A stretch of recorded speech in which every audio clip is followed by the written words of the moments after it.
Knowledge express, જાણકારીની speed. નમસ્તે, હું પ્રાધ્યાપક શિરીષ કુલકર્ણી, વડોદરાની મહારાજા સયાજીરાવ યુનિવર્સિટીની ફેકલ્ટી ઓફ કોમર્સમાં department of accounting and financial મેનેજમેન્ટમાં પ્રાધ્યાપક રહ્યો, હેડ રહ્યો. બાદમાં 2016માં ગુજરાત સરકારે મને વલ્લભ વિદ્યાનગરની સરદાર પટેલ યુનિવર્સિટીમાં કુલપતિ તરીકે નિમણૂક આપી. અત્યારે હું ગુજરાત ન્યૂઝના પ્રકાશ વર્માના કારણે આપ લોકોની સમક્ષ છું.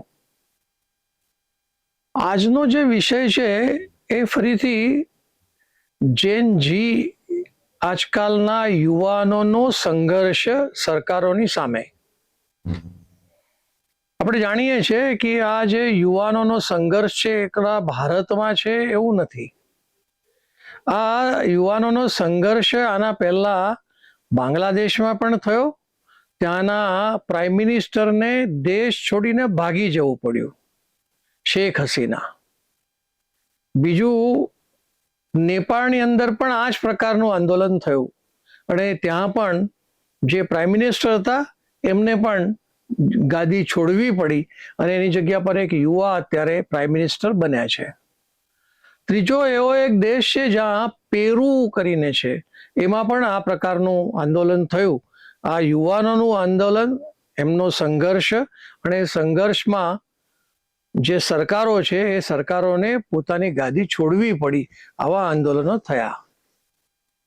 ભારતમાં પણ જંતર મંતરમાં જે પ્રકારનું આંદોલન ચાલ્યું એ આંદોલન 20-25 દિવસ સુધી તો શાંતિથી ચાલતું હતું. પણ અચાનક જ 20 તારીખે અમને એલાન આપ્યું કે ભાઈ અમે જંતર મંતરથી મોરચો લઈને સંસદ સુધી જવાના છીએ. એવું કહો કે સંસદને ઘેરાવ કરવાનો કે જે કંઈ હશે. જે આંદોલનો મેં તમને કીધા છે એ આ જ પ્રકારના હતા.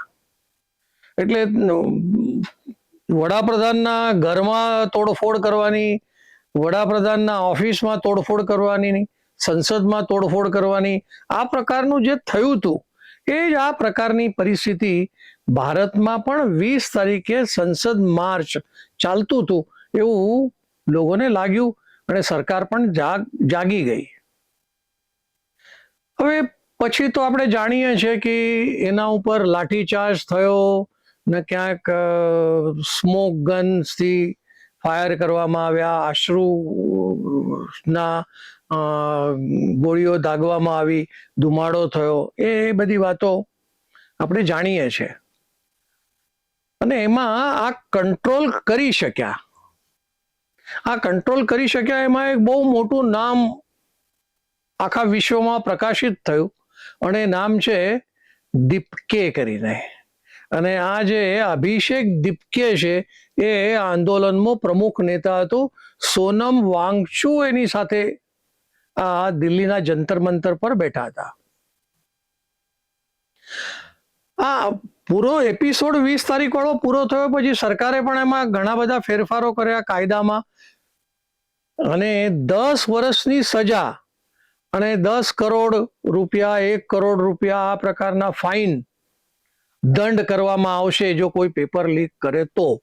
પાછા ફાસ્ટ ટ્રેક કોર્ટ પણ બનાવવામાં આવ્યા કે જેના કારણે બહુ લાંબા સમય સુધી આવા જે ગુનેગારો છે ગુનેગારો છૂટી ન જાય એના માટે ફાસ્ટ ટ્રેક કોર્ટ પણ બનાવવામાં આવી. આ બધું પતી ગયા પછી આ અભિષેક દીપકે પોતાના સંભાજીનગર મહારાષ્ટ્રની અંદર પોતાના ઘરે પહોંચી ગયો. એમાં એક ન્યૂઝ ચેનલે એના ઘરમાં ઇન્ટરવ્યુ લીધો અને ઇન્ટરવ્યુમાં એને પૂછ્યું કે ભાઈ સરકારે જે કંઈ પગલાં લીધા છે એનાથી તમે સંતુષ્ટ છો? તો એને જવાબ આપ્યો, ના, મને જરાય સંતોષ નથી થયો. કારણ શું? કે આ જે પગલાં લીધા છે એ લીક થયા પછીના પગલાં છે. જે સ્ટેપ્સ, જે કાયદો, આ બધું જેનો અમલ ક્યારે કરવાનો? લીક થઈ ગયા પછી.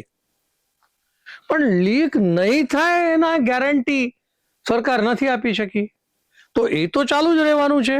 તો હવે આનું શું કે ભાઈ આ લીક થાય નહીં એનું શું થવું જોઈએ, એ વિશે આજના બાબતમાં આપણે વધારેમાં વધારે આ જ વિષય પર વાત કરવાના છીએ કે ભાઈ લીક ન થાય એના માટે શું. લીક થઈ ગયા પછીની વ્યવસ્થા તો ભારત સરકારે કરી દીધી. એક પ્રકારે એ વ્યવસ્થામાં લીક ન થાય એના માટેની પણ તો છે જ ને. કારણ શું? ડર તો લાગે, કાયદાનો ડર, સજાનો ડર, દંડનો ડર તો લાગે, અને આ ડરના કારણે કદાચ એ લીક ન કરે. પણ એ તો કાયદાવાળો વિષય છે, પણ કાયદાના વિષયને બહાર રાખીને આપણે આજે વાત કરીશું. ભાઈ આ પ્રકારનો પ્રશ્નો કાઢવાના મોટાભાગે શિક્ષકો જ કરતા હોય છે, એના એક્સપર્ટ્સ છે એ જ કરતા હોય છે. અને એ પ્રશ્નોની ગુપ્તતા રાખવાની કલ્પના શિક્ષકોને અને એક્સપર્ટ્સને છે જ કે આ પ્રશ્નો લીક ન થવા જોઈએ, ગુપ્ત રહેવા જોઈએ. અને એમના માટે, શિક્ષકો માટે તો પ્રશ્નો પોતાના સ્કૂલ કોલેજની અંદર પ્રશ્ન કાઢવાના એ તો તેનું દર વર્ષનું કામ, દર 6 મહિનાનું કામ છે. આંતરિક પરીક્ષા છે એના માટે તો કદાચ દર 3 મહિને પણ હોય અથવા દર મહિને પણ હોય. એટલે પ્રશ્ન કાઢવાના અને એની ગુપ્તતા જાળવવાની અને એની પવિત્રતા રાખવાની એ શિક્ષકોને બહુ જ સારી રીતે જાણે છે. અને એમના માટે આ વસ્તુ કોઈ નવી છે નહીં. આ પ્રશ્ન નીકળ્યા પછી એ નીટનો હોય, પીએસસીનો હોય, પબ્લિક સર્વિસ કમિશનનો હોય, કોઈ નોકરીનો હોય, કઈ પણ વિષયની પ્રશ્નોની કલ્પના હોય ત્યારે ગુપ્તતા જાળવવાની. એ પ્રશ્ન પ્રિન્ટ થાય એટલે પ્રિન્ટર એમાં આવે, કોમ્પોઝ કરવા વાળા એમાં આવે, એમાં પછી જે પ્રશ્નપત્રો પેક કરવાના તો પેકિંગના માણસો, એના પછી એ પરીક્ષા ખંડ સુધી પહોંચાડવાનું એ બીજો મુદ્દો, એનો ડ્રાઈવર ને એનું વાહન ને આ બધી જગ્યા ઉપર આ થઈ શકે એવું છે કે લીક થાય. તો આવા બધા લોકોને ખબર છે કે આ પ્રશ્નપત્ર લીક નહીં કરવાનું, પણ આવશ્યકતા છે કે ભાઈ સામાજિક સંસ્કૃતિ હજી આ વિકસી નથી કે ભાઈ આમાં આપણે ઈમાનદાર રહેવું જોઈએ, પ્રામાણિક રહેવું જોઈએ. એ વિકસિત થયું નથી એવું અત્યારે લાગે છે. અને આ છે ને, પેપર લીક કરવું એ પાપ છે, સમાજમાં એક દૂષણ છે. અને આવા દૂષણો વાળા વ્યક્તિ, એમનો સમાજ બહિષ્કાર કરવો જોઈએ. એક આ પ્રકારની સજા થવી, એ સજા થયા પછી તો બહિષ્કાર થઈ શકે. આજકાલ તો એ બી નથી થતું. સજા થયેલો એ સજા પૂરી થઈ ગયા પાછો એને એ જ કોલર ટાઈટ કરીને ફરતો હોય છે. એટલે આ સમાજનું દૂષણ છે. એને સમાજમાં સંસ્કાર નથી મળ્યા કે ભાઈ આ પ્રકારનું આપણે નહીં કરવું જોઈએ, એ દેખાતું નથી. પણ આ પેપર લીક કરવાના પાછળ બે પાર્ટીઓ છે, બે પક્ષ છે. એ પક્ષ છે પ્રશ્ન લીક કરવા વાળો, અને એ લીક કર્યા પછી મેળવવા માટેની બીજી પાર્ટી છે. એટલે જે પરીક્ષા આપનાર છે એને પણ આ પ્રશ્નો જોઈએ છે, અને પ્રશ્ન લીક કરવા વાળો છે એને એનું વળતર કંઈક મળવાની છે, એની અપેક્ષા એની પાસે છે. એટલે માંગ છે એટલે પુરવઠો છે. આજના જે વિદ્યાર્થીઓ છે એમને મહેનત કર્યા વગર, કોઈ પ્રકારની કામયાબી મેળવવાના બદલે, કાબેલ બનવાના બદલે સીધી સફળતા મળી જાય આ પ્રકારનો પ્રયત્ન એ લોકોનો હોય છે. એટલા માટે આવો ટૂંકો રસ્તો, શોર્ટકટ્સ, હું ઘણી વખત કહું છું, શોર્ટકટ્સ આર ઓલવેઝ ડેન્જરસ. મહેનત કર્યા વગર સફળતા મળે એવો જે પ્રયત્ન છે એના કારણે આ પરિસ્થિતિ ઊભી થાય છે. હવે આ જ્યારે પ્રશ્નપત્ર લીક કરવા વાળા લોકો છે એ વિદ્યાર્થીઓને આપે છે, વિદ્યાર્થીઓ મેળવે છે, વિદ્યાર્થી નથી મેળવતા. પ્રશ્ન તો મા બાપનો હોય છે, કેમ કે મા બાપ જ આ પ્રશ્નો મેળવવાની કોશિશ કરતા હોય છે. ઉદાહરણ તરીકે તમને કહું છું, ઘણી વખત એઝ એ ટીચર કોઈ શિક્ષક કોઈ વિદ્યાર્થીના પરીક્ષા પત્યા પછી એના ઘરે જાય અને પૂછે કે ભાઈ પરીક્ષા કેવી રહી, તો સામેથી મા બાપ જવાબ આપે વિદ્યાર્થીના બદલામાં કે ભાઈ શું થયું, આ વખતે છે ને પરીક્ષા ખંડમાં છે ને બહુ કડક સુપરવાઇઝર આવ્યો હતો. અર્થ શું ભાઈ? એટલે તારા બાળકને કોપી કરવાની સહુલિયત એને આપવી જોઈતી હતી. આ ટૂંકો રસ્તો થયો, અને આ ટૂંકા રસ્તે મા બાપ પ્રેરે છે વિદ્યાર્થીને. એ એક સૌથી મોટી ભૂલ છે. ઘણી વખત વડોદરાની અંદર તો એક જૂનું ગેલોડ નામનું રેસ્ટોરન્ટ હતું રેલવે સ્ટેશનની સામે, અત્યારે છે પણ રેલવે સ્ટેશનની બીજી બાજુ આવ્યું. તો એ ગેલોડ પર 10માના 12માના બોર્ડના પરીક્ષાના પ્રશ્નો ફૂટવાના છે અને આપણને મળવાના છે, એટલે મા બાપ ત્યાં પહોંચી જતા હતા. એક એવો પણ વિષય ઘણી વખત જોવામાં આવે છે કે મા બાપ ખૂબ સંઘર્ષ કરે, ગરીબીમાંથી ઊંચા આવે છે, પોતાનું મકાન બનાવે, ગાડીઓ લે, પણ એ સંઘર્ષથી કરે, એ મહેનતથી સફળતા મેળવે છે. પણ જ્યારે આપણે એને પૂછીએ છીએ કે ભાઈ આ શાના માટે મેળવ્યું તે, ત્યારે જવાબ શું આપે છે કે મારા છોકરાઓને મારી જેમ તકલીફ ન પડે. જો શું માનસિકતા છે મા બાપની કે મારા છોકરા છોકરીને મારા જેવી સંઘર્ષ કરવાની સ્થિતિ ન આવે, એને તકલીફ ન થાય, એના માટેનો મેં આ મહેનત કરીને સફળતા મેળવી છે. ભાઈ વિચાર કરો, જો તમે સંઘર્ષ કરીને યશ મેળવતા હોય તો છોકરાઓ ન મેળવે? એમને એમના તકમાંથી તમે કેમ છીનવી લો છો? આ એક મોટામાં મોટો પ્રશ્ન છે. એટલે એક મા બાપની જે કલ્પના છે એના કારણે આ પ્રકારના પ્રસંગો બને છે. એવું એક બીજું પણ તત્વ છે, આજકાલના કોચિંગ ક્લાસીસ. એ કોચિંગ ક્લાસીસ છે ને ખાતરીપૂર્વકની સફળતા વેચવાના પ્રયત્ન કરતા હોય છે. એટલે તમને ચોક્કસ સારા પર્સન્ટેજ મળશે એવા પ્રશ્નો તમને હું લાઈન આપી દઈશ, જેના તમારે જવાબ તૈયાર કરવાના અને તમારે પાસ કરી લેવાનું છે. એટલે મેં વાક્ય શું વાપર્યું છે કે ભાઈ ખાતરીપૂર્વક સફળતા, એક નિશ્ચિતતા, સફળતાની નિશ્ચિતતા વેચવાવાળા કોચિંગ ક્લાસીસ પણ આજકાલ અસ્તિત્વમાં છે. અને એના કારણે એલિજિબિલિટી, યોગ્યતા, લાયકાત આ કેન્દ્રબિંદુ રહ્યો જ નથી.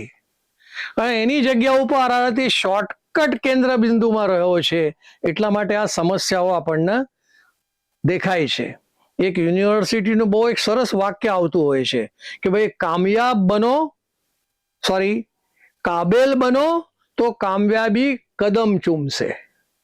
એટલે તમે જો યોગ્યતા મેળવો તો તમને સફળતા ચોક્કસ મળશે. એ પ્રકારનું સૂત્ર ધ્યાન રાખવાની જગ્યા ઉપર ટૂંકા રસ્તે જાય છે.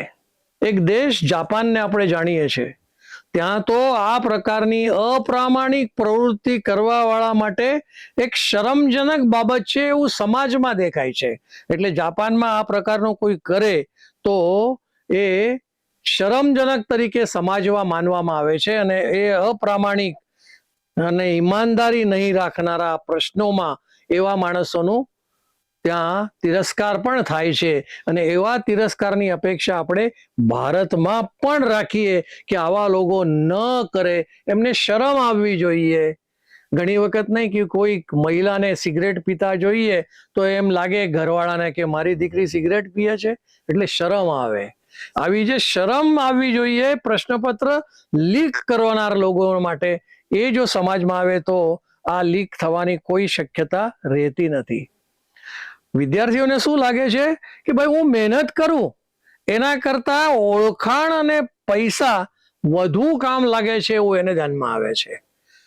મારો પરિચય જો સારા લોકો પાસે હોય તો આવા પ્રશ્નો મને મળે, અથવા તો હું પૈસા આપીને મેળવી લઉં તો સારામાં સારી સફળતા મને મળશે એવું લાગે છે. એટલે પ્રામાણિકતા રાખવી એટલે માણસ મૂર્ખ છે એવું એ લોકો સમજે છે કે ભાઈ હું તો મૂર્ખ છું, પછી આવું સરળતાથી મને પ્રશ્નપત્ર મળતા હોય તો મારે શું કામ આ વિષયમાં જોડાવવું જોઈએ. એટલે આખી પ્રક્રિયામાં માણસો હોવાના કારણે માણસોની માનસિકતા કેવી છે એના આધાર ઉપર આ આપણને દેખાય છે. આ સુરક્ષા આ પ્રકારના પ્રશ્નપત્રોની એ કાયદાના ચોપડાઓમાં નહીં ચાલે, પણ ઘરમાં મળતી સંસ્કાર, મા બાપના સંસ્કાર, સમાજના સંસ્કાર માંથી સંદેશો મળે છે કે ભાઈ મારે આવું ન કરવું જોઈએ. પણ જો મા બાપ જ એને પ્રોત્સાહન આપે તો શું થશે? મહેનત અને પ્રતિબદ્ધતાથી જો સફળતા મળે તો એ સારામાં સારી છે, શોર્ટકટથી નહીં. એ શોર્ટકટ બુદ્ધિનું નહીં પણ બેઈમાનીનું પ્રતીક છે, એવું આપણે ધ્યાનમાં રાખવું જોઈએ. ટ્યુશનમાં જવું શરમજનક હતું એવું જૂના જમાનામાં લોકો કહેતા હતા.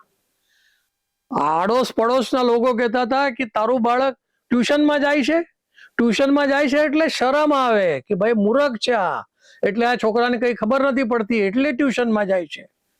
આખી પરિસ્થિતિ બદલાઈ ગઈ છે.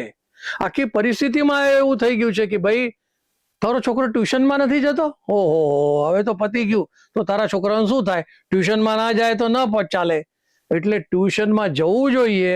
આ પ્રકારની માનસિકતા આજે આમાં મા બાપમાં, સમાજમાં દેખાય છે. એટલે પેપર લીક થાય તો શોર્ટકટથી સફળતા મળે એવી માનસિકતા ધરાવતા જો સમાજ હોય તો એ સમાજમાંથી આપણે લીક કરવાવાળા લોકોની સંખ્યા વધારે મળે એવું અત્યારે દેખાય છે. પણ એને સુધારવા માટે કાયદો તો ઠીક, પણ સમાજમાં સંસ્કારનું સિંચન, બાળકોમાં આ પ્રકારના પ્રામાણિકતાનું, સંસ્કારનું સિંચન થાય એવી અપેક્ષા સાથે હું મારી વાતને વિરામ આપું છું. આભાર. નોલેજ એક્સપ્રેસ, જાણકારીની સ્પીડ.